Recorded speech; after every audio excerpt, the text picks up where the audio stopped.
Good afternoon, everybody, and welcome to this webinar that's hosted by the Cyber Risk Management Group and Layer 8 on From Paper to Practice, effectively communicating and implementing your cyber security strategy. Just before we start, a couple of housekeeping notes. Today's session will be 45 minutes with a 15-minute session for questions and answers at the end. Please submit your questions through the Q&A panel, which is at the bottom of your Zoom console. The session is going to be recorded, and we will send a copy of the recording and slides to all attendees. And during the webinar, we're going to launch a few polls, and pop-ups will appear with answers to select from. If you're using the web application, you'll need to check your browser settings to allow the pop-ups for the polls to appear. So my name's Tony Demek, and I'm a director at Layer 8. I will be moderating today's session, and I would like to take the opportunity to introduce you to the first of today's speakers, Sarah Janes. Afternoon, everybody. So my name's Sarah Janes, and I work with Tony at Layer 8. In fact, he's just behind me there. So Layer 8 is a business that focuses on behavioural change. We're all behavioural change practitioners, and specifically focusing on how we can use conversation and collaboration to change behaviours. We spend our days working on lots of frameworks and toolkits to help organisations to do just that. Simon. Hello everyone, I'm Simon Rycroft. I'm a director and co-founder at Cyber Risk Management Group, CRMG, and we specialise in helping organisations implement practical risk-based approaches to cybersecurity. And of course, that extends to the people capability just as much as it does to processes and technology. And we're really pleased to be partnering with Layer 8 today, because it's that people dimension where Layer 8 have really deep expertise. I should also mention we've also got Nick Frost, who is another director and co-founder of CRMG, joining us today. And Nick's, there you go, you can see Nick up there. And Nick will be joining us. He'll be pitching in during the Q&A session after the information share. So I'm going to switch off my camera so you don't get distracted by my face jabbering away, so we can focus on the content. If we go through to the first slide, please. At this stage, just to get us going, to get us stuck in, we're going to ask our first poll question. So if we can pop that up, thank you very much. So question: within the context of your own organization's cybersecurity capability, what needs addressing most? People, process, or technology? And you can only choose one, I'm afraid. So if you just quickly have a crack at answering that, we'd be very grateful.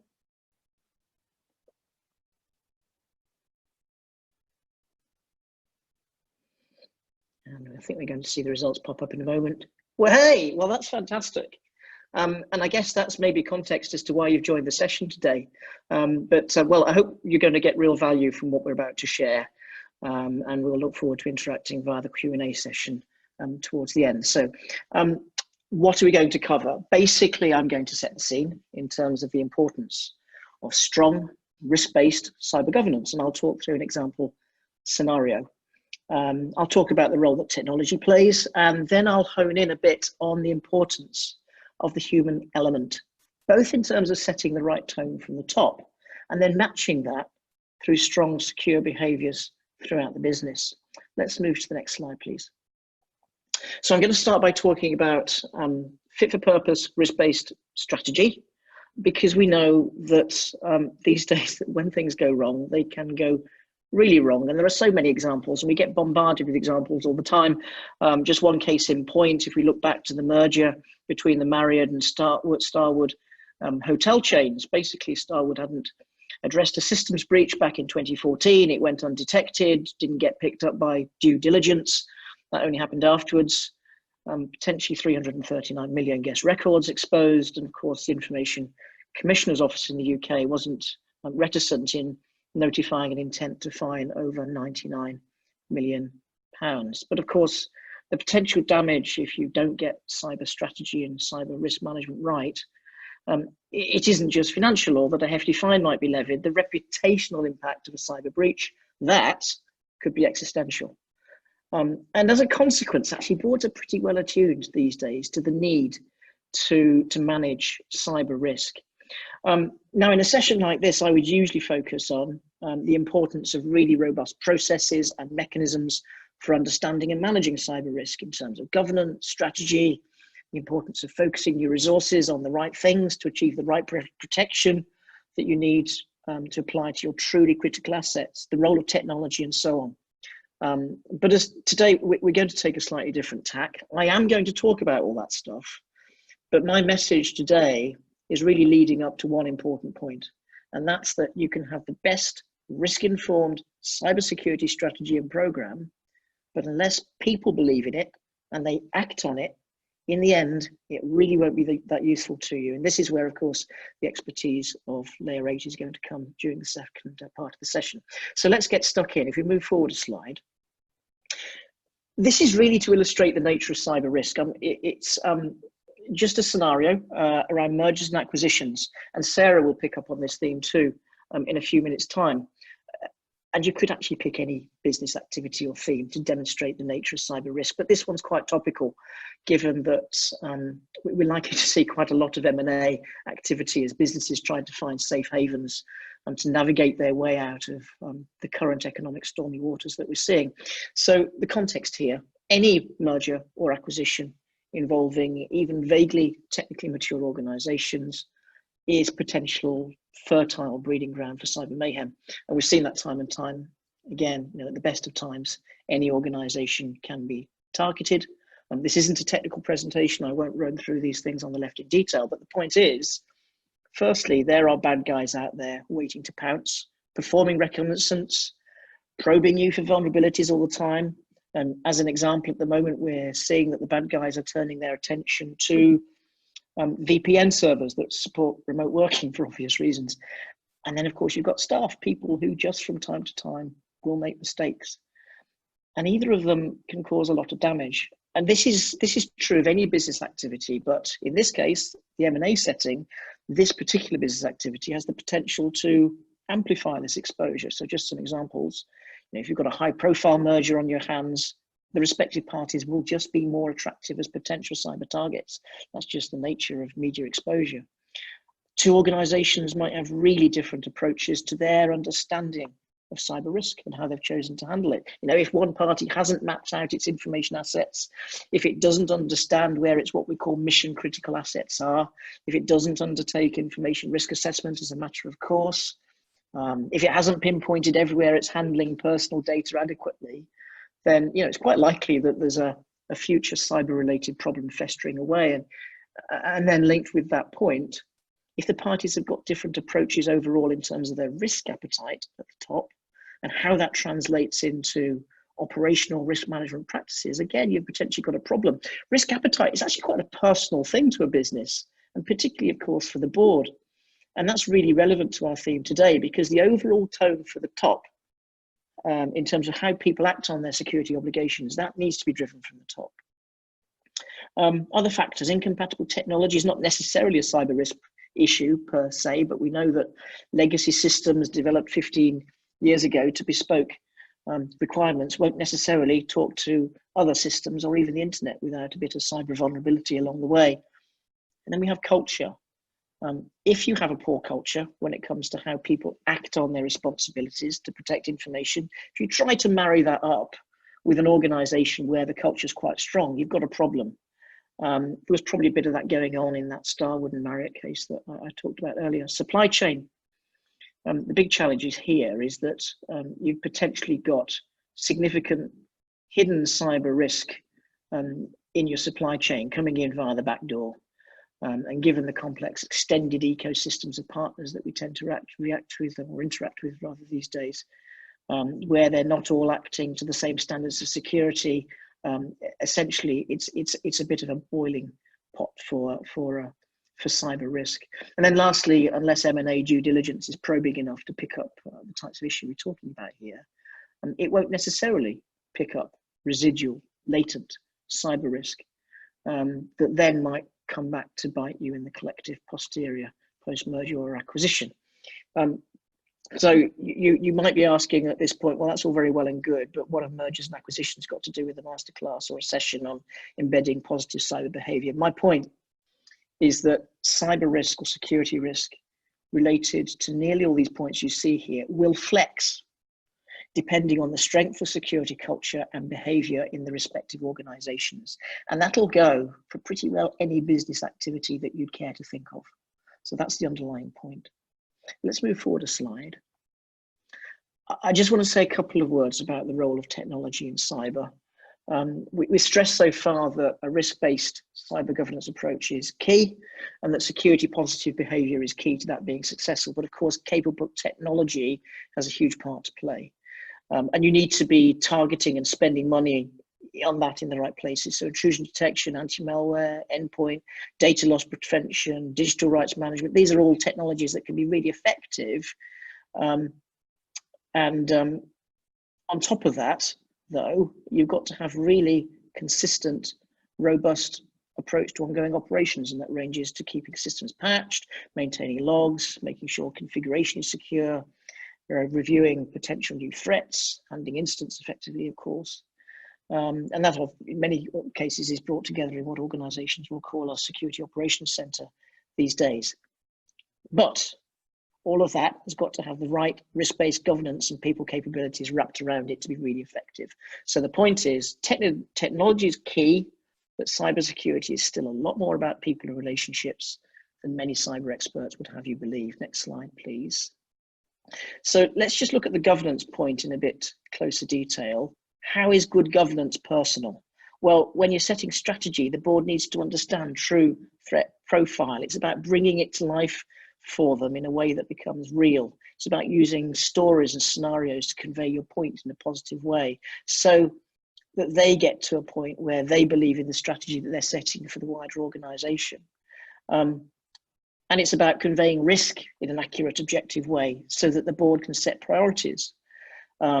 And by the way, accurate and objective does not equate to fear stories, because fear stories tend to result in knee-jerk, poorly considered, usually hugely expensive strategies, and that's the last thing that businesses need right now. And evaluating your program in terms of how it's doing, that needs to be done in an objective and neutral way. And then in terms of, at the governance level, the secrets for success for that people dimension, this is what we see. Well, strategy does need to be made real in human terms. It needs to be short, clear, supportive of the organization's journey. People need to understand it in order to be capable of delivering on it. And it needs to be aligned clearly with risk and fact, not fear. And for the CISO, a really positive, trusted relationship with the board is crucial. We ran a webinar on this recently. You can view it from the CRMG website if you like. My colleague, Todd Wade, essentially the point he was making is that find yourself a senior level friend on the board who can help you refine your messaging, and that can be worth its weight in gold. And another really good point is that you need to be non-accusatorial when you're talking to the business about real statuses, taking the temperature as to what's going on at grassroots level. Never play the blame game in cyber unless you really, really have to. Lastly, don't underestimate the point of good old-fashioned pictures, because in our experience, a good infographic can convey as much to the board as a detailed report or a spreadsheet in most cases. If we move on a slide. So now we come on to making the organization's security intent real and actionable for the wider organization. And this is usually about building effective policies that set out the why, standards that set out the what needs to be done, and guidelines which are more about how you can go about implementing what's required. And together, these give the vehicle, if you like, by which the board's cybersecurity intent is turned into action. And we spend a lot of time at CRMG producing risk-based, effective, fit-for-purpose cybersecurity policies and standards. But as I alluded to earlier, as you can see from the graphic, these are only any good if they're understood, accepted, and complied with by the business. That's to say, policies and standards need to be accessible in terms of tone, in terms of language. The staff need to agree that they're a good thing and why they're a good thing. And then they need to convert all that lot into everyday positive security behavior. So bear with us. You can see where this is going. If we move on one more slide, and this is my last slide. this is more down to my observations. Typical barriers to getting the people dimension right when it comes to cybersecurity. I'm not going to focus on these in detail because Sarah's about to address this stuff head on.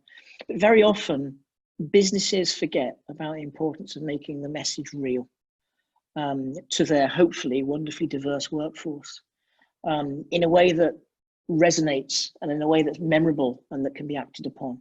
Specific things we see going wrong rather. JML, that's an abbreviation for joiners, movers, leavers. Businesses forget that people have a habit of moving about, and security messaging has to cater for that.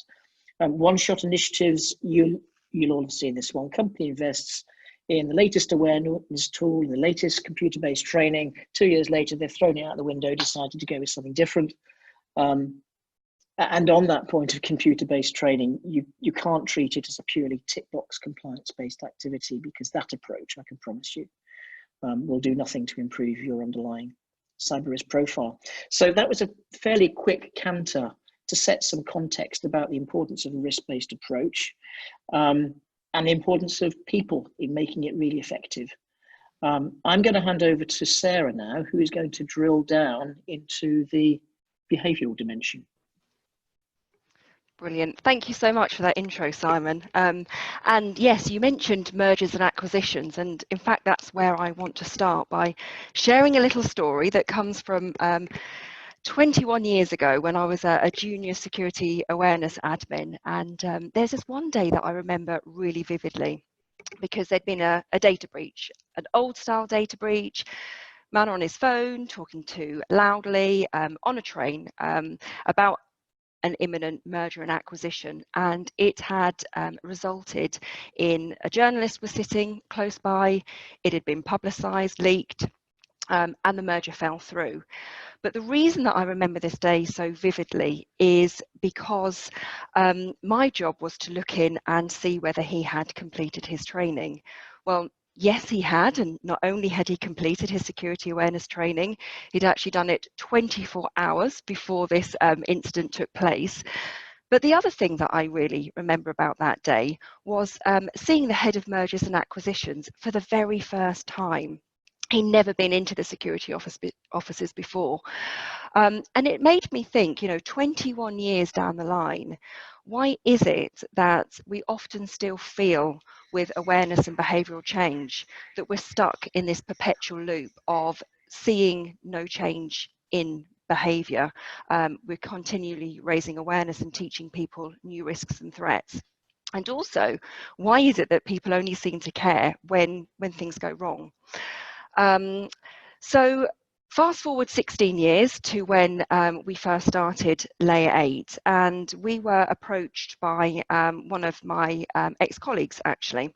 And it's a case study that I'm going to talk about as we go through today's webinar. It was OpenReach, and they needed to reduce the amount of cable theft. And knowing that face-to-face communication has always been the most effective way to change behaviour, we needed a new way of doing this, because obviously OpenReach is a large organisation, 33,000 employees, and being our organisation, we had the opportunity to test and try something new, a different approach. And that's what I want to talk you through today, the approach that we have been using and developing and honing. And the results that it's had, and also get quite practical and give some examples of how we can start creating those conversations. But let's start with some basics. Why is conversation such an effective way in building resilience across businesses? Well, let's think about how conversations take place. When we're having a good conversation with somebody, we can provide context. We can provide meaning, we can make them relevant and targeted. We often talk about targeting communications. The person that we're talking to also has the ability to ask questions and to clarify and seek help. And critically, we can collaborate, which means we can often come up with a much better outcome than we would have done if we just sat there on our own. So why is conversation so effective in building resilience? What I'm saying is that if our business is having hundreds of little conversations every day about security, we can start to change behaviour. So I want to look a little deeper at some of those principles about good, effective communications, good, effective conversations.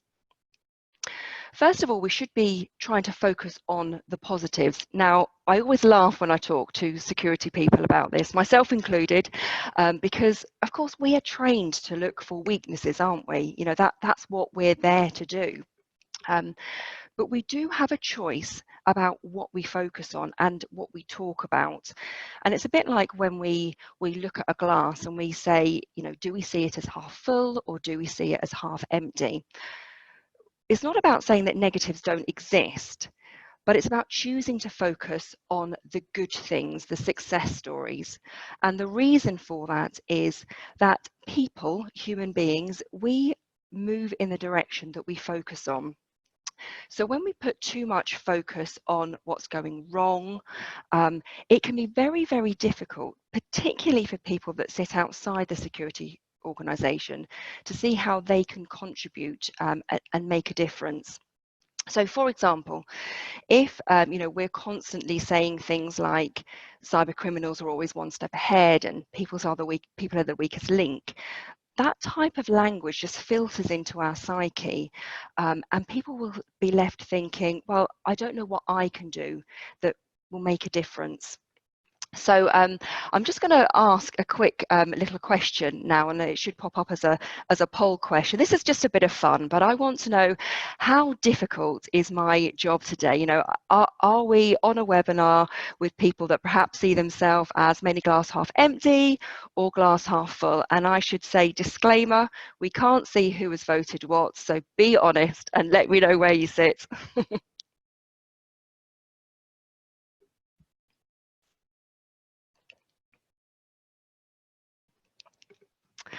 Excellent. Okay. So I've got 67% glass half full sort of person and 33% glass half empty sort of person. I mean, we are in security at the end of the day, aren't we? So thank you for being honest.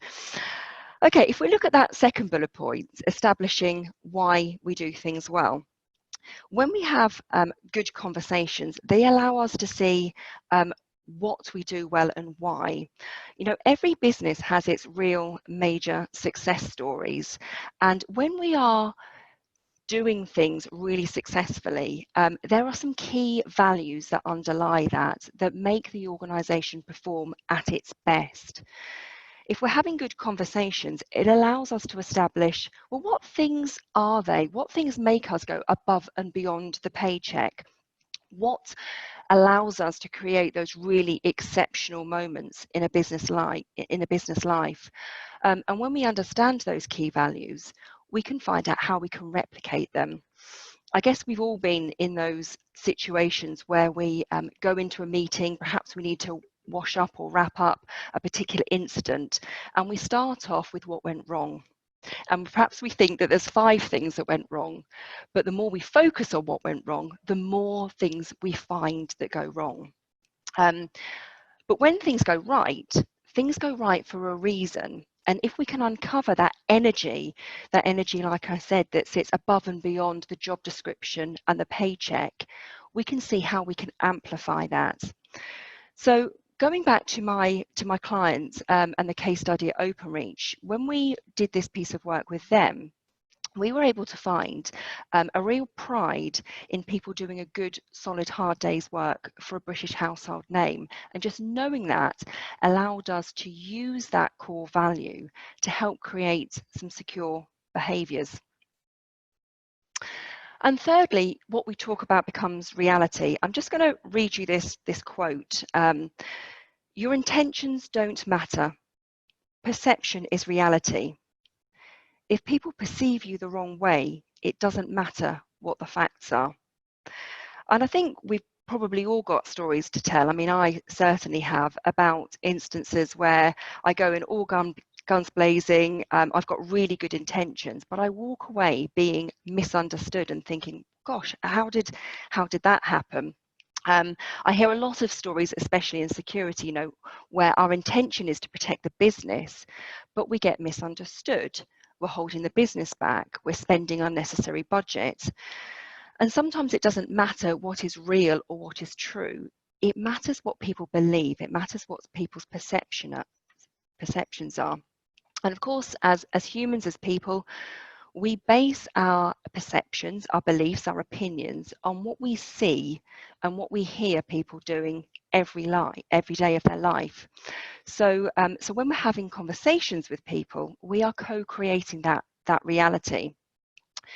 So imagine if we were able to shift our language and start to talk about what we can do, start to hear mostly success stories. If we can start to drop the negative language, we will start to shift the perception until people believe, until people's perception is positive about security. And I know that in a lot of cases it is. So I'm not saying that there's negativity all around security. If anybody read the paper that we created jointly with CRMG before the talk, you may have read the piece on trash talk. So Muhammad Ali was famous for his trash talk. And if you think about the types of language he used, he said things like, "I'm too fast, I'm the world's greatest, he'll go down in round 5. He absolutely believed what he said. And he made others believe too. And as leaders, it is really important that we think about how we talk, what we say, and what effect that might have on people's perception of security. So again, I'm going to ask if we can launch another quick poll question for fun. And if you could just take a stab in the dark now and say, where is my language when I'm talking about security? Do I fall into the mostly positive, or is my language perhaps a bit fear, doubt, etc.? Where would you place yourself?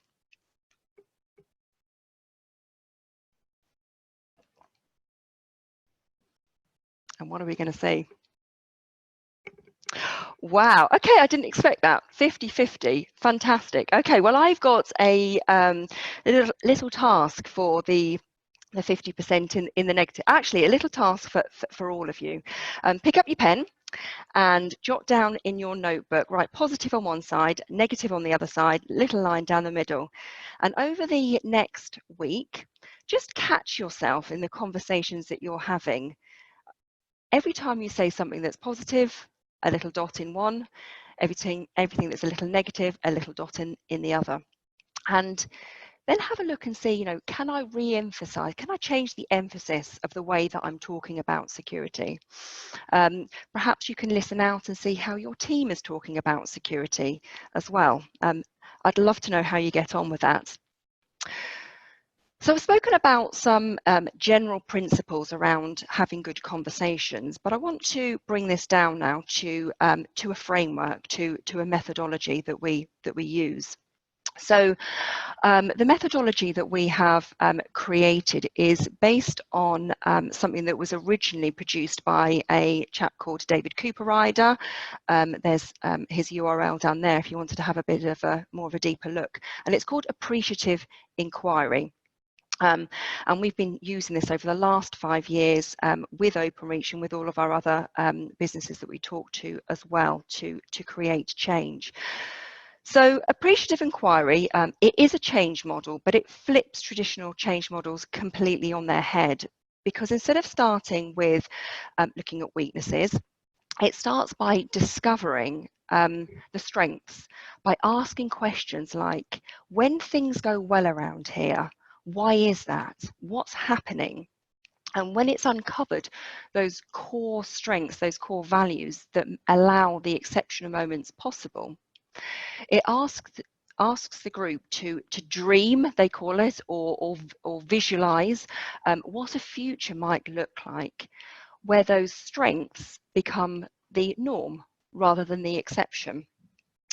Then through a very collaborative process, the group then designs and delivers, just bit by bit by bit, change based on the strengths and moving towards that dream. It's a highly collaborative process and highly effective process as well. So I'm just going to share with you a few outcomes from the OpenReach piece.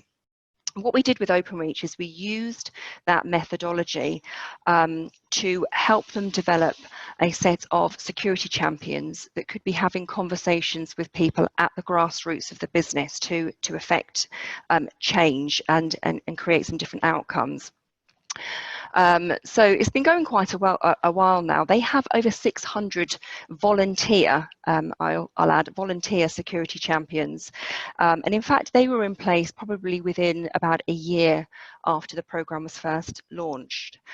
It's had some good outcomes in terms of reduction in theft, etc., proactive reporting so that they could mitigate risk before things happened. And really importantly as well, the program also went viral because instead of a traditional security champions program where we were teaching them about security risks and threats, we were giving them the opportunity to become influential, how to have conversations with the business, getting them in front of senior managers. So it was considered a real career path and career opportunity. But how does that help inform risk? Very simply, having people at the grassroots of the business that can see and hear what people are doing allows us to make change happen. And I believe Simon has got a few points that he wants to add at this point to give some context. Yeah, thanks, Sarah. This point about knowing what's going on at grassroots in the business when it comes to cyber, businesses will devote a lot of resources to this, to understanding what's going on in reality on the ground via things like risk assessments, compliance and assurance programs, and so on. But there's often a problem in that different people may well have very different perspectives about reality on the same thing. On the extent to which, for example, a process or a program is being applied. And we've seen this loads and loads of times. And we go to a lot of effort to validate and ensure that there's a harmonized view of reality that can be reported up. But the fundamental point is that if the culture is right, if people don't feel like they're being penalized for reporting reality, the truth, and if they're all talking about the same thing, then it's way less likely to be an issue that you're going to have to grapple with to try and work out, really is what's going on. That was the point I wanted to make. Thank you. So we always talk about, conversation being our catalyst for change. And if conversation is a catalyst, let's get practical now and have a look at some ways we can increase conversations about security in businesses. So the first thing that I want to share with you is we can do that by asking good questions. What I'm showing you now on the screen is the question that we asked at OpenReach with the initial set of champions. Tell me a story, and I'm going to come back to this word story in a moment, about a time you felt your role as protector made you feel alive, enthusiastic and committed to your work. Now, we didn't just sort of say to people, go away and ask the person next to you for a couple of minutes. They had half an hour each to really get quite deep and find out and listen to the other person's story. Needless to say, when we first asked the question, people were quite quiet because they thought, well, I've come to a workshop, I probably don't have to talk to anybody. Little did they know. But actually, an hour later, it was like we had a room full of completely different people. There was one chap I remember that jumped up and said, has anybody met Bob? Bob is a hero. Do you know what Bob has done for OpenReach? And, we had found something. We had found the essence of why these people did what they did, what they stood for. And as I mentioned a few slides ago, in this instance, it was because they were proud to do a good, solid, hard day's work for a name that everybody knew, OpenReach. Now, this story was obviously a couple of years ago when we were allowed to have workshops and meet face-to-face, etc.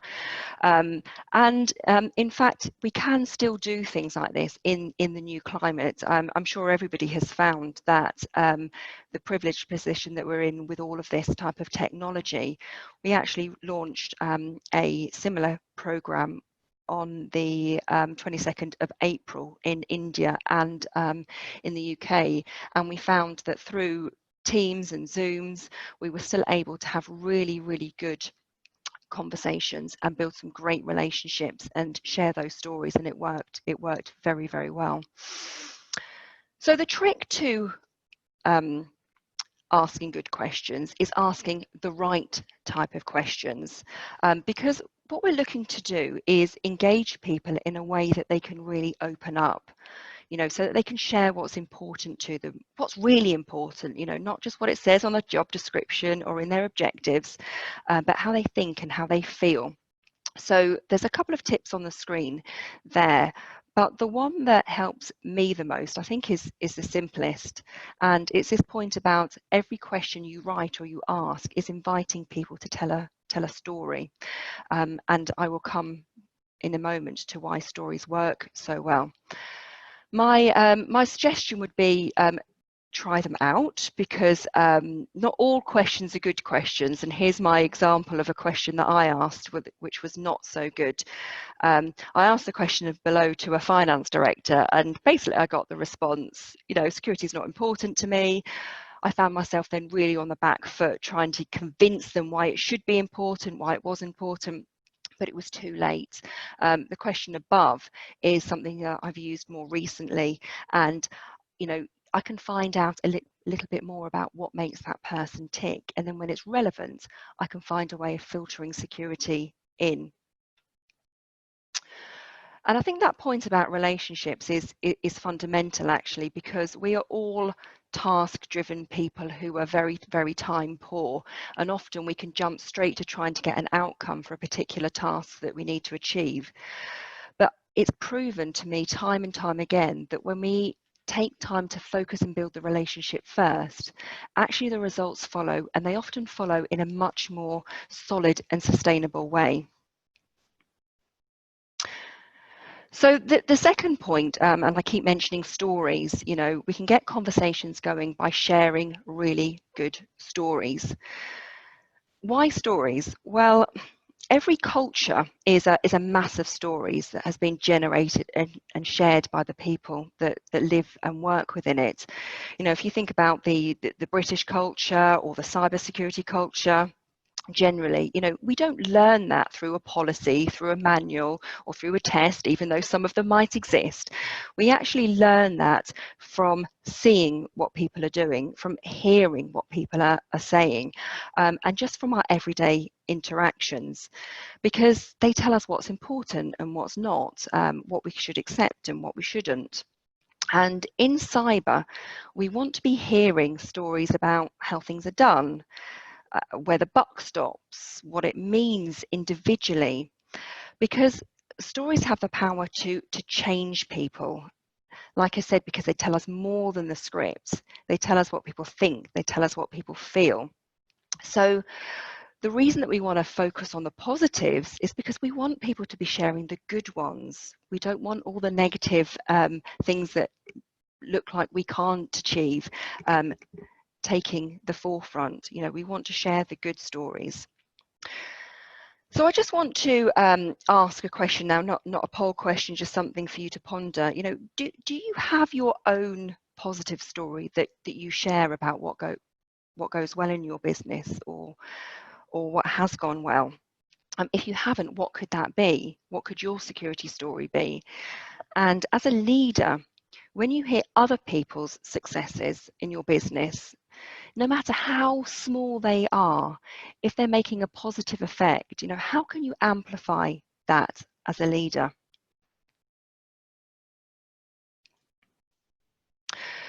So people often say to me, yeah, Sarah, you know, culture change, you go on about culture change, but it can take forever. And we often say that, you know, change actually begins the moment we start to ask questions. And going back to Openreach, that was testament to it. After 12 weeks of having these types of conversations, the team had got over 300 volunteer security champions. So they were progressing very, very quickly. Of course, making this work, making a start on it, isn't just about having a few random conversations and sharing a few stories. We need to look at a strategic approach. And we need to first understand, what is our topic of inquiry? What do we want to do? Are we trying to implement zero trust technology? Are we focusing on phishing? Do we want to look at a particular behavior?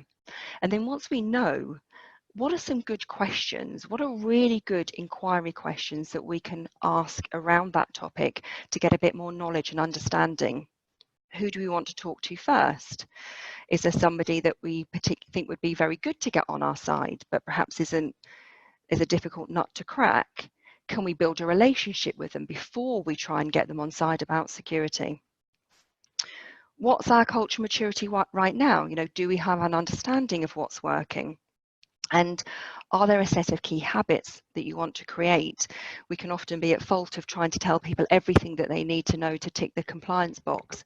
But if an organisation knows between 4 and 6 key habits that if everybody in the business was performing or working towards them. So what are those key habits? I want to just focus in on the third point on the previous slide, existing culture maturity, because notoriously culture maturity and behaviours has been quite difficult to measure.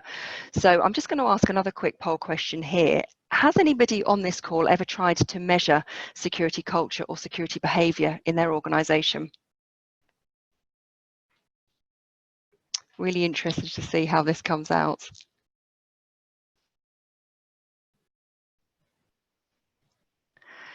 What have we got? No. Okay, and 36% yes. Fantastic. I mean, I'd love to hear, probably not on this call, how you are measuring the culture maturity. I think there's lots of different good ways of doing that have been coming through in the last couple of years. But yeah, behaviours are hard to measure. However, if you have got these conversations and champions and things going at the grassroots, it becomes a lot easier to see and hear what people are actually doing, what things are actually happening. So of course there's lots of ways to measure security. We need to measure behaviour and culture. We need to understand, are the foundations of the organisation right to change and create a proactive security culture? What's our security conversations like? Are we in the positive camp or in the negative camp? What's employees' current perception of security? So on the screen now are 5 areas that we had identified in that initial paper we put together, if you'd read that, about things that we would like all people in our organisation to be able to answer yes to. I often talk about security at meetings. I'm confident to talk about security with customers and suppliers. If people can answer yes to those questions, then we know that people are considering security within their daily actions. A bit like when we make a decision about what to buy, we automatically think about how much it's going to cost. Are we getting good value for money? We want people to be considering security as well. And when we are, we know that we can use that to win and retain business, and that people are using security when and where it matters. So of course, a full cultural diagnostic would seek to understand a number of things, and I've just got an example here of one that we run. It's interesting what we find with some organisations actually. So this first index here is a confidence index. How confident are employees in their business's ability to secure their information and their customers' information? And what we often find is that organisations that are highly compliance driven or have a very strong technology infrastructure, perhaps their employees have a very high confidence level. But when we compare that to employees' competence in performing certain things, like, for example, talking to customers and suppliers about security, there's often quite a big gap, which obviously can present a risk because they assume that the organisation and the technology is going to make them secure, and perhaps they don't have to do as much. And then we would assess that against a values index, which is asking people about the importance that they place with security alongside the other things that they need to do on a day-to-day basis. So I just want to say, just as we hand over now to Simon quickly, good luck with any of these things that you have to do. And of course, if you have any questions, I know you pop them in the panel, but if we can't answer them all today, then I'm happy to help wherever I can. Simon, back over to you to do a quick roundup before questions. Very good. Thank you ever so much for that, Sarah. That was really illuminating. So, what are we saying? We're saying that strong cyber risk management, it is about people just as much as it is about anything else. Sarah's been talking about this wonderful approach in terms of bringing about conversations, and that can be a very successful technique for bringing about change, and that in particular, positive conversations are what can be really effective. We highlighted that asking the right questions can be a really effective way in getting rich interaction, engagement, uptake.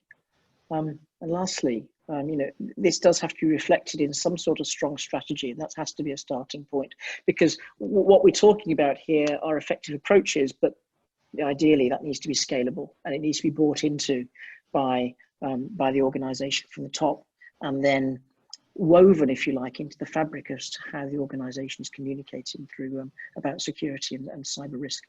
So thank you, Sarah. We're almost bang on time. So back to Tony, who I think is going to facilitate Q&A.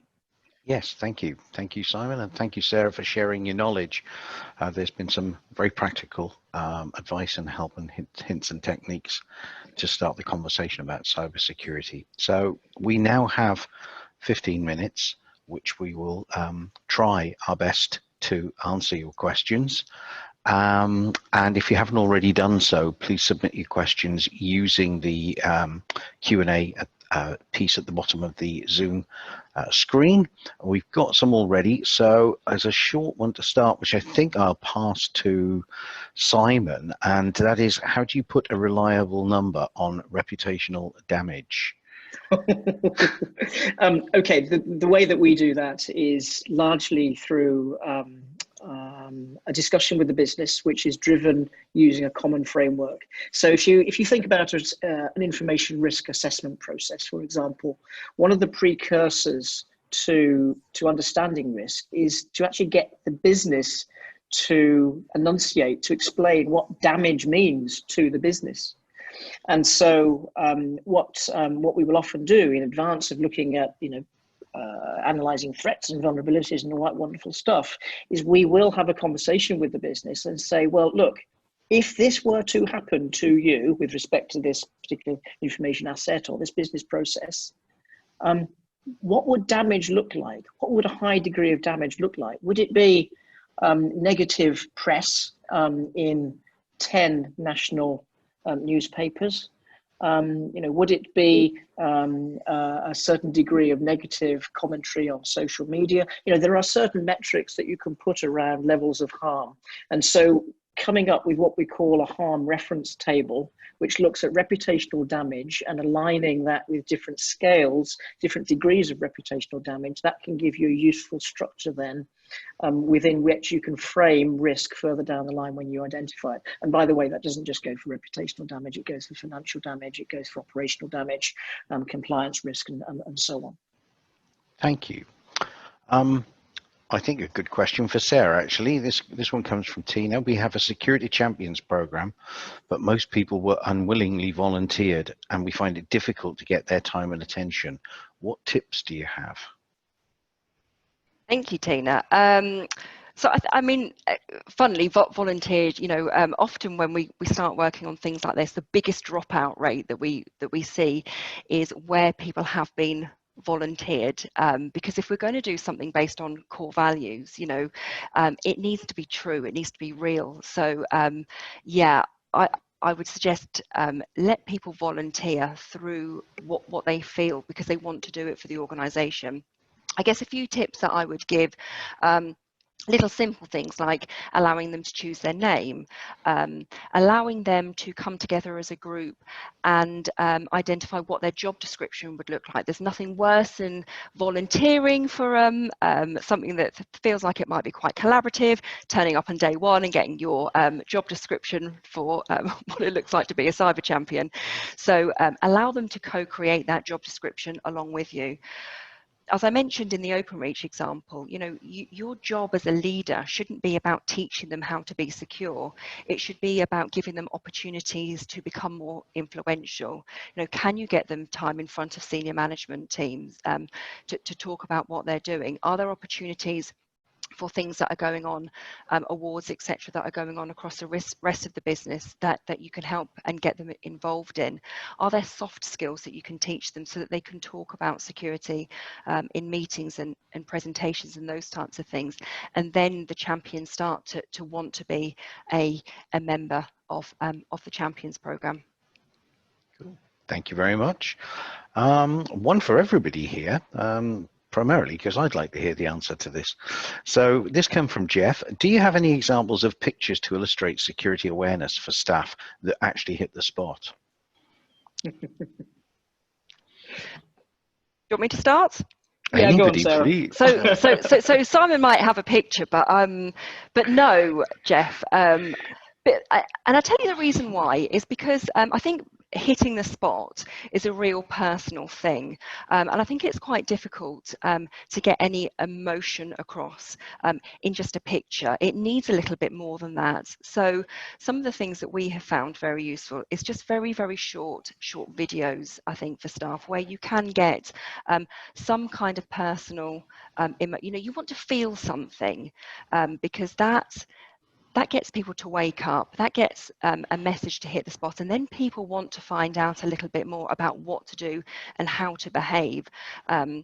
So I would suggest, you can find some great videos that can really hit the spot, and that could be different for lots of different people. It could be something to do with looking after children online, that could be really relevant to one person, whereas something about looking after their new Tesla, they don't want it to be hacked, could be the thing that hits the spot for somebody else.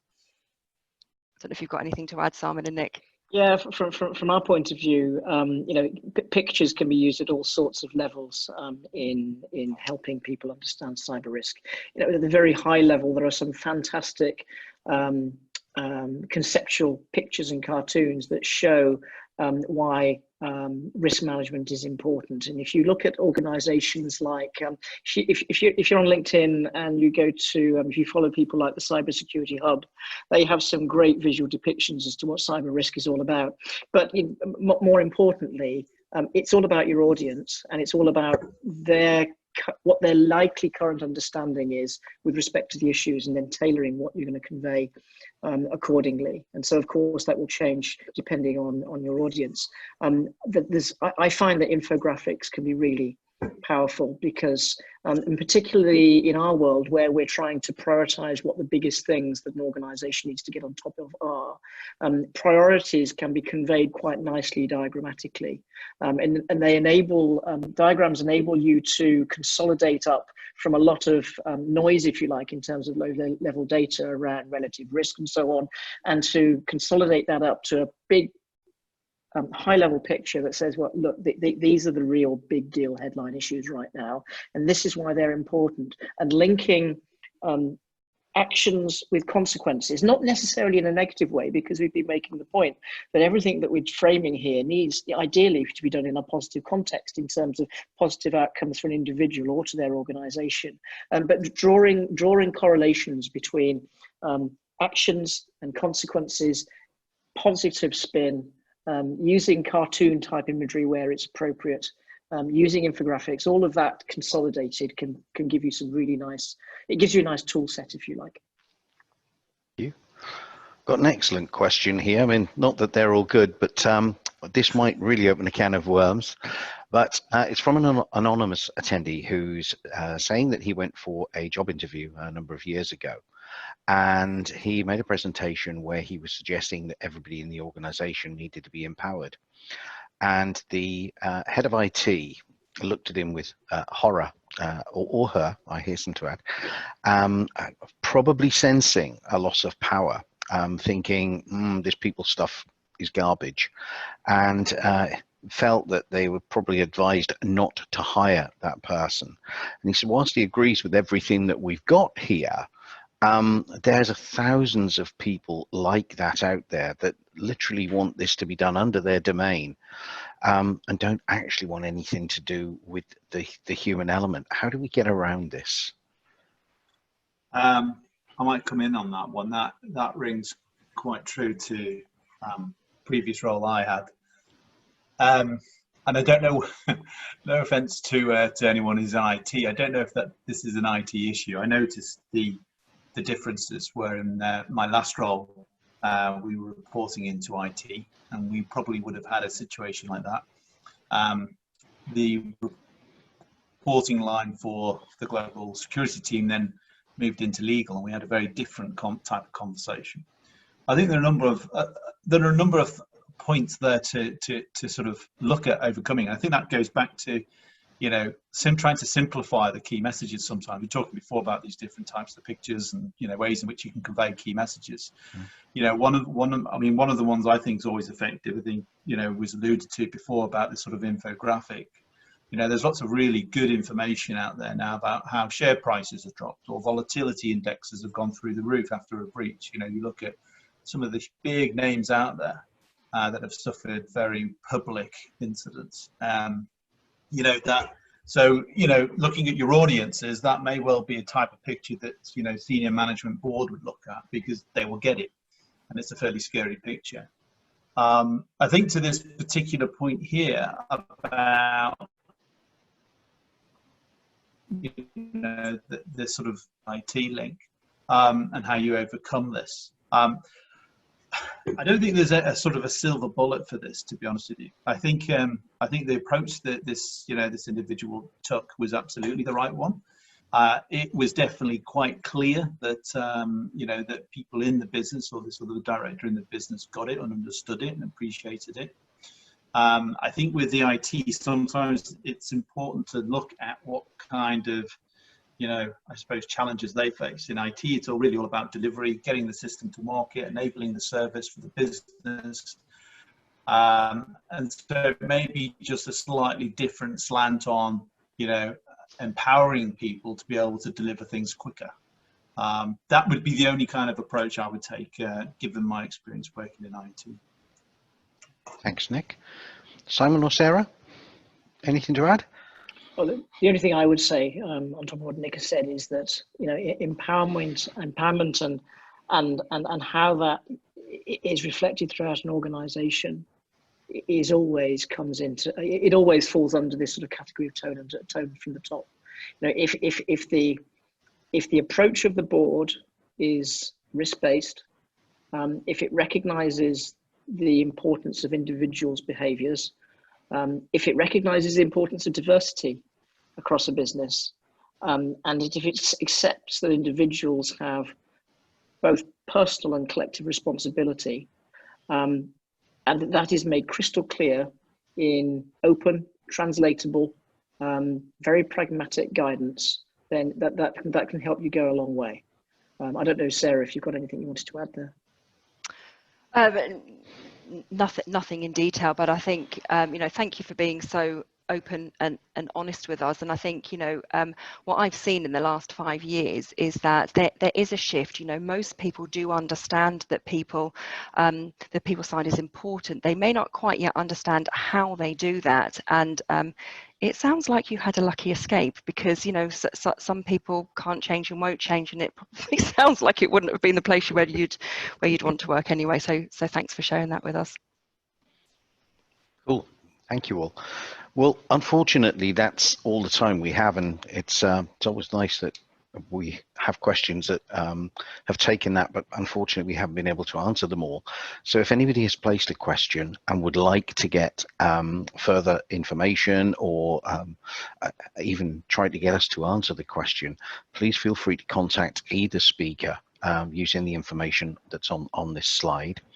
All that's left for me to say is to once again thank you all for attending, and we hope that you've gained some valuable insight and information. And a big thank you to Sarah and Simon for their contributions, and Nick at the end there, of course. As I mentioned earlier, the on-demand video slides will be made available to you afterwards, and hopefully we will hear from all of you again at some point in the future. Goodbye. Thank you very much. Thank you.